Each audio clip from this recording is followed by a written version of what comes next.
MasterShots and QuickShots, automatic flight modes that can give you incredible clips at the touch of a button. Mini 3 Pro has got both, whilst the Mini 3 only has QuickShots, but in truth, both are good. And it's QuickShots that I actually think are the most useful. Today, I'm talking about how to get the very best results using this incredibly useful bit of functionality.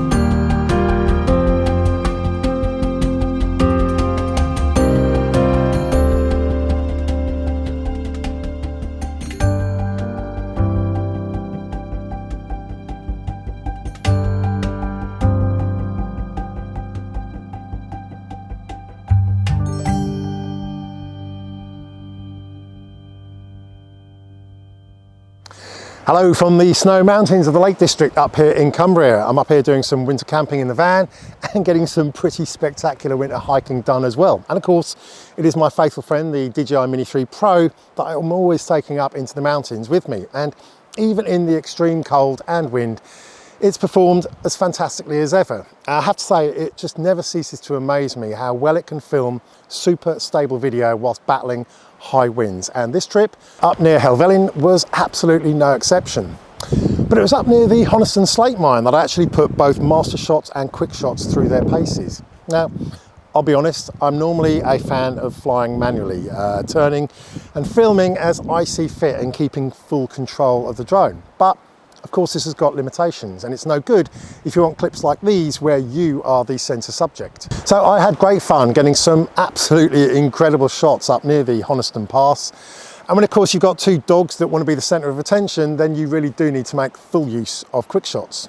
So for those of you that don't know, QuickShots are a set of autonomous short flight modes that will fly the drone around you and film you automatically without you even having to hold the remote.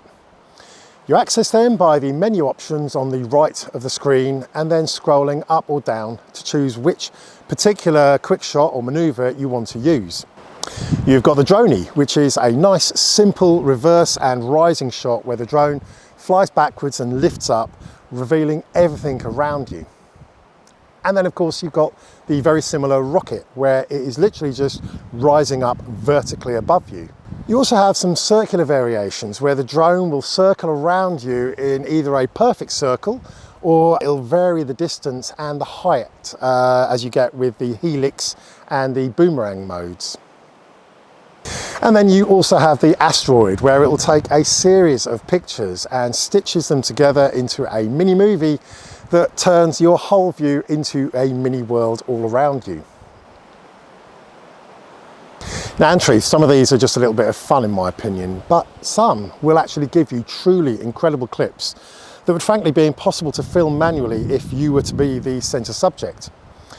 For me, Helix is probably my favourite, as you get all of the scenery around you and varying distance as well, so it is not just about you being the subject. Now the procedure for setting up QuickShots is pretty similar irrespective of which one you've selected. Firstly, of course, you've got to have the drone up in the air and you need it to be a good 10 to 15 metres away from you and facing towards you. You fix the subject point by tapping and dragging a square on screen, or you can just tap the little green plus symbol that will appear automatically if the camera picks up a subject like a person that it thinks you might be interested in focusing on. Once you've selected that, you will get a small menu option below to set the distance from you and the direction that you want it to circle around you. Now, a key point to remember is that it annoyingly defaults to 1080 resolution, and you have to tap the little resolution setting in the bottom right in order to set it to 2.7 or 4K.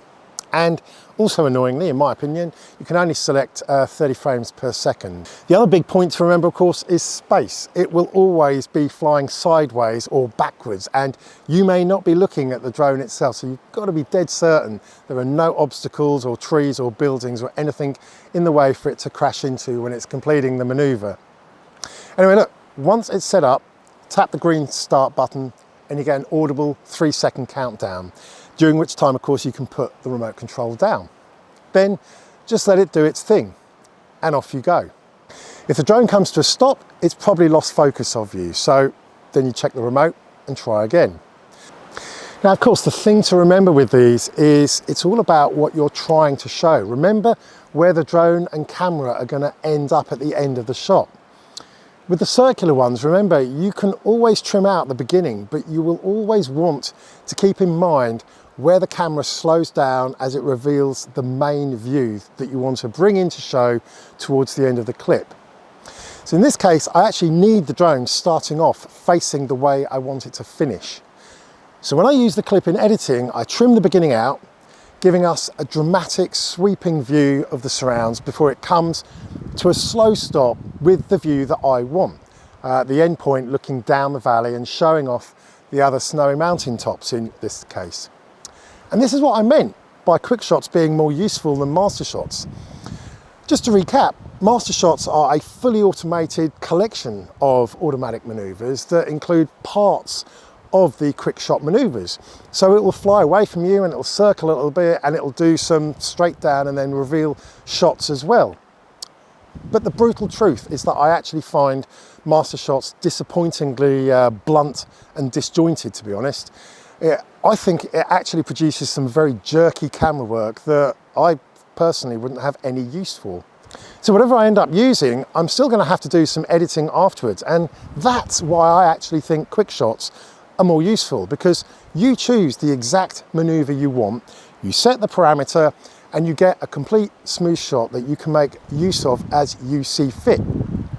So there you go. Look, if you've never used them before, well, now you know how to use them, and they are pretty straightforward. If you have used them, then hopefully you can actually take a few more ideas away on how to get the very best out of them, because they really are such an incredibly useful little bit of functionality. As I said, Mini 3 Pro has got both, whilst the Mini 3 only has QuickShots and it doesn't have the Asteroid function. For me, that's not an issue. In the right location, you will still get incredible professional shots that will bring out the absolute best of wherever it is you're filming. Just be sure there's no trees or obstacles nearby. Anyway, look, got lots more hiking to do, making the most of this rare combination of snow and sun up here in Ullswater. I hope you found this fun and useful as ever, and if you have, of course, give me a little thumbs up, always helps the video along. Of course, until next time, wherever you are in the world, have fun, happy flying.